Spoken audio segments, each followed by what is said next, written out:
Hello everyone, and yes, welcome to the Hangout. So I'm definitely going to welcome you guys because this is literally my first time being on the screens on today's show. And yes, we have started with you from the minute of 4:30 and we're definitely going to end it at the minute of 4:30. And right about now on the couch with me, I am seated with two lovely ladies who are creative, and also they take their imagination and make it visual so that you guys can be able to enjoy those at home. And also, firstly, let me just introduce myself before I introduce them. Trans guy, and today I'm right here on the hangout with the two beautiful ladies, of which I'm going to ask you guys at home to please help me welcome them. Welcome, ladies. How are you? Hi. Thanks, and you? We're good. Guys, can you just please tell us exactly who you are and also why are you here today? Starting on you. All right, my name is Mihlali Lubambo. I am a creative, I'm a filmmaker, and I'm here to talk about my film, Wonders of the Storm. Lovely stuff. And you, Sissy? And I'm Seraya. I am also a filmmaker and creator. We're here to present the film Istuti. That's going to be screened at the After Graduation Festival. Lovely stuff. And also, can we get to talk about, in terms of you guys being introduced into the space of filmmaking, let's talk about that first realization whereby you were like, actually, this is something that I want to do, and also this is something that I want to venture into, and also make this my living.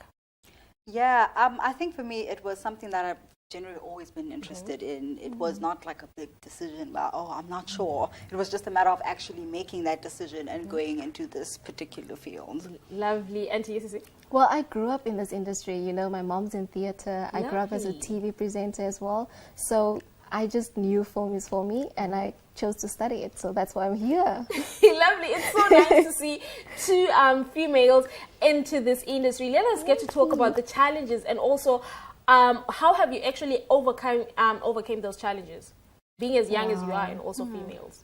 You want to go first, Mama?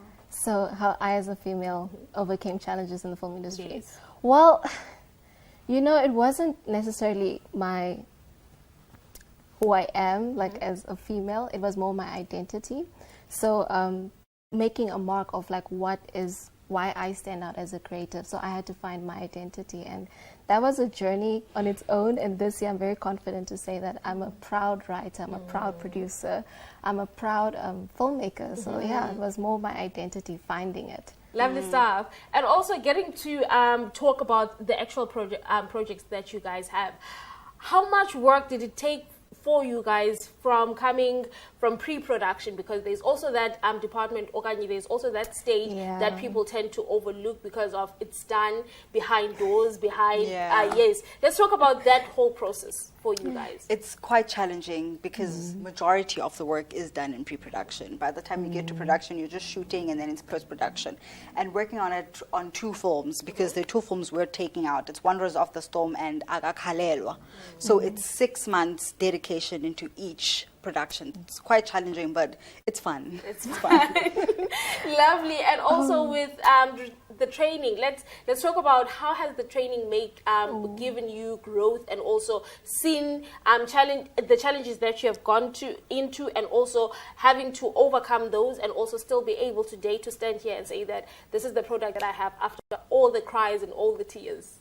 Oh, the training of just studying it after was a lot, because you know, you start out wondering your path. Especially for me, I started out as I want to be a producer, and with Istuti we are about 13 students working on this film for a year. So being a producer, I had to learn people skills, how to motivate people, and you're working on it for so long, and you have to have that energy to keep saying, okay guys, let's keep going, let's keep pushing, we're almost there. So the training has really showed me patience and a lot of just being there, a team member. Lovely stuff, lovely stuff. And also, you guys have titles which are higher in the production as a whole, right? So let's get to talk about you guys having to manage each and every part of the production, and also where did you draw the strength from? Yeah, that's a very good question. That's a heavy question. I think it's understanding what you're doing and why you're doing it, why you're doing it. Knowing the people that you're working with and understanding them, knowing what they need from you, and what you need to do in order to make sure that what you're doing actually happens. Focus on that, and then everything else should fall into place. Lovely. And also, can we get to talk about, because you guys tend to look into so many talents, when you were finding the talents and also making sure that this talent that we have found actually do bring our story to life, what were the main things that you were looking into so that it can help the next actor that is out there and also would love to work with you guys so that they can sharpen their skills as well? Well, that's actually a very interesting question because with AFTA, well, we had 3 actors already who study acting.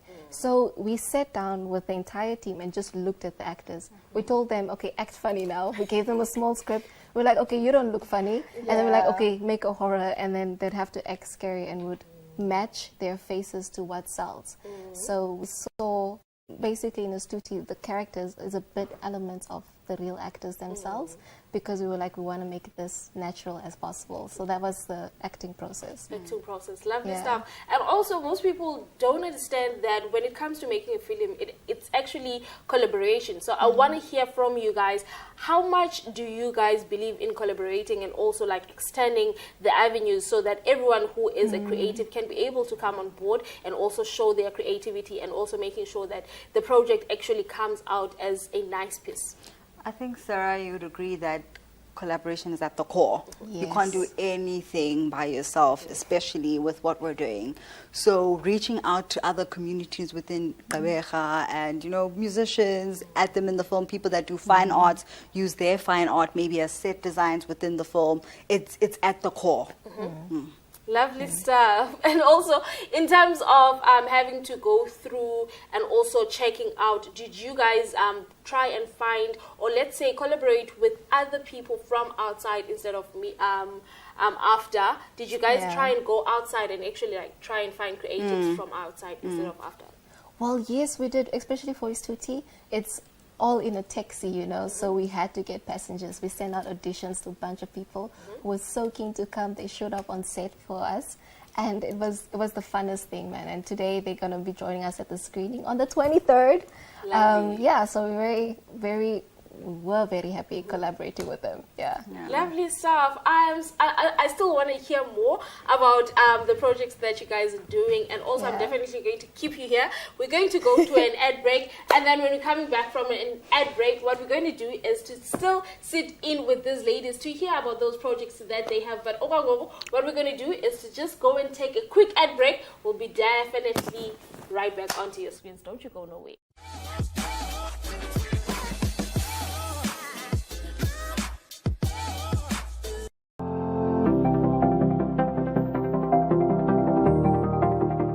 Get ready with me where we dive into the heart of innovation. Join me as we explore how technology is reshaping our world, uncovering the insights that matter. From the impact of tech on society to the latest trends, it's packed with valuable conversations where we discuss the intersection of technology and social development.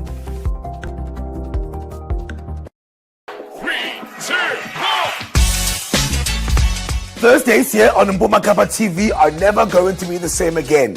Now let me tell you why. Because the coolest kid is back on your TV screen every single Thursday. Guess what I'm going to be doing? The Lord's work. I'm going to be helping you find love. The information is down here on my screen. My name is Umasinga Khune. I'm going to see you soon.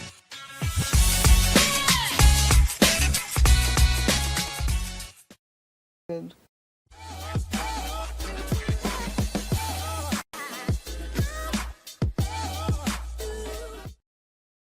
We're back onto your screens, everyone, and I hope that you guys managed to and also some snacks so that you guys can be able to still enjoy the hangout right here on channel 260, which is your favorite show and also your favorite show up in Mpuma Kappa and also up in Mpuma Koloni. Well, everyone, I'm still sitting with Umihlali and Seraya right here on the hangout and also on the grey couch. Ladies, welcome back.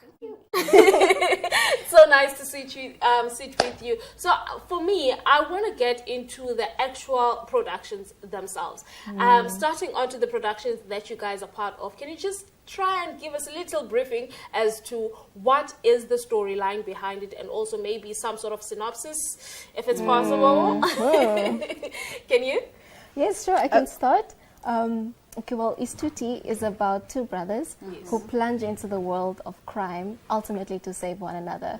But it deals with like this deaf character, and we use South African Sign Language in the film. So when you watch the film, you're experiencing and you're hearing what it's like to be deaf, but all through a thriller. So it's two brothers who are trying to make it, and it's all about taxi industry. It's all about trying to survive in Gqeberha. So that's what the story is about. Yeah. I'm representing two films. The first one is Wanderers of the Storm. It's a post-apocalyptic South Africa. It's a story about the lost people remaining in the world and how they are trying to survive in a world that is empty. And there is a conception in the film that if you're alone for too long, you'll end up going crazy yourself. So the story is about, it follows themes of survival, legacy. As much as people are dying, you still want to be remembered. You don't want the world to completely forget about you. The second story is Agakhalelwa. It's written by Alili Somalila.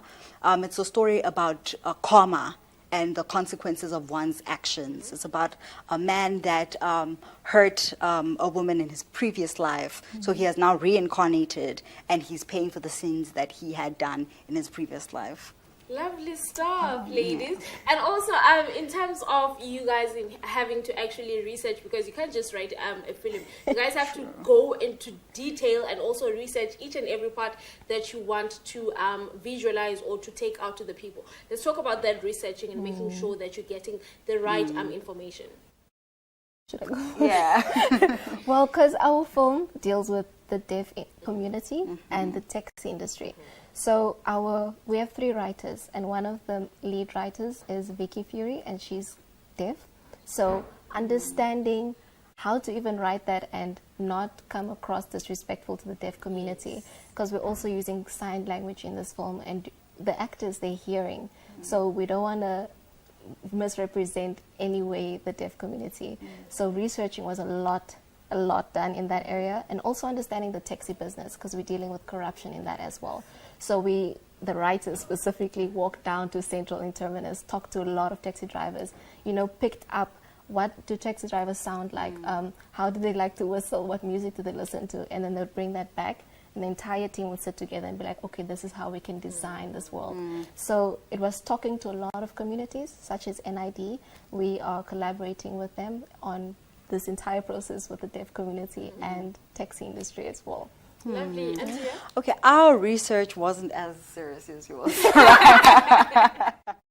went full on. we were trying to go as fictional as we can, and because there's never been a post-apocalypse in South Africa, so we had to research using previous films, such as The Road, such as Mad Max, such as I'm Legend. So we substantiated our film based on previous post-apocalyptic films, which are American-based. So we tried to bring in South African detail in that, but a majority of our research is based on previous films. I know Aliliso is a reader. She's a huge reader, and that's where she got majority of her ideas for Agakhalelwa. Yes. Lovely stuff, ladies. And also, you guys mentioned 2 different things, fiction and also non-fiction. So I want to know, in terms of you as being filmmakers, how much do you believe in making sure that your story is as real as it can get, but still trying to make it a fiction type of feel, have it that stock and check? So how do you guys attack that? Okanye, how do you view that? Well, we found out to make an audience want to resonate with your characters, they need to be real. And what we did with Istuti was that's what the writers did. They made real characters. And it came in with what we said about collaboration, trusting your crew. So our camera girl, Stella, should be like, I like this shot, let's do it like this, because this is what the character feels like. So if you collaborate with your technical team really well, as a writer or as a producer, they can add that element of cinema. So it's just collaboration. Yeah. Lovely. And I'd say I work with a group of people that is very strong-willed. We don't take well to criticism. Don't you dare tell me that my idea is bad. So we had conversations with our lecturers, people that are interested in the genre that we're trying to do, and we would talk to them like, would this make sense? Would this be authentic? How could we work around this? So we involved a lot of people that would help us make the film feel as authentic as it can to South Africans, but also portray the post-apocalyptic sense. Lovely stuff. And also when it comes to having to make sure that the film itself, it has a certain representation, or it has a certain resemblance, because if you tend to find when it comes to films, there's a different standard with American films, with South African films, with Mexican films. It comes also with the feel and also the look into the eye. Let's talk about how did you guys manage to give the films that you produced and also directed the feel that it has today? Well, a beautiful example is just in our costume and makeup. Our costume designer, Onika Vapi, we did a bunch of research into American makeup for films and South African makeup. So every character has been designed to what is done in South Africa. We looked at a lot of films such as Inamba Namba, which is similar to like the thriller vibe we want, but also like that element of busyness, you know. So we referenced a lot of South African films in making Istuti, and we definitely wanted to make sure it's about the text industry, not just anywhere, in Gqeberha specifically. So we were researching a lot. Lovely. And the ones that you were part of? Yes, Akakhalelwa was different it was based in a different timeline. So we changed the entire time period. So we borrowed elements from that. And with Wanderers of the Storm, which proved to be difficult because there had never been a post-apocalypse in South Africa, we truly relied solely on costume and blood. There's a lot of blood in Wanderers of the Storm to sell the idea that you need to be scared. Anything can happen to you. The world is cruel, and look out. Look out. Lovely stuff. And also, let's talk about the final products, the product that you guys are going to take up to the people. Are you guys happy about that? Yeah. Because you can make preparations and you do the actual production, but in the end you're like, maybe I should have gone with that idea that I had. Are you guys satisfied with the idea that you're going to take out to the people right now? Yes, 100. Actually, today we did our sound screening. We listened to what the film sounds like. And because we're dealing with sounds of what normal people hear and what deaf people, we mix that in Istuti. So today we heard what that sounds like, and we're like, this is actually cool. And in a cinema, now imagine like you hear sometimes and sometimes you don't hear. So we're just excited. We want people to come watch it. Lovely. And also, how can people get to come and watch it? Before I let you go. Tickets. So you can follow us on our social media page. This is Sakambaya Films. I'll start off with mine. We are Triple M Cinematics on Instagram. We are screening on the 23rd of November at the Boardwalk NuMetro. The film start at, what time does it start? Well, they start very, very early, like around 10 a.m. and the festival runs up to like 3 p.m. So different time slots. So each film is about 30 Rand per ticket. Each ticket is 30 Rand, and you get to choose, hey, I want to watch 2 films and this, but obviously you're going to watch all 3 because you just have to, you know. So come have fun. Have fun and also experience umsebenzi wenu. Well, ladies, thank you so much for coming on to the Hangout. We truly appreciate that. But what we're going to do right now is to just make sure that you guys definitely purchase those tickets. They're just going for 30 bucks, man. 30 bucks. And they're going to be happening at Boardwalk. So make sure that on the 23rd, you find yourselves at Boardwalk so that you can be able to experience those beautiful projects. But as Uzinka, what I'm going to do is to take you guys to an ad break, and then we're going to come back. And when we come back, we're coming back with more. So please stay tuned. Don't you go nowhere. We'll be right back just after this.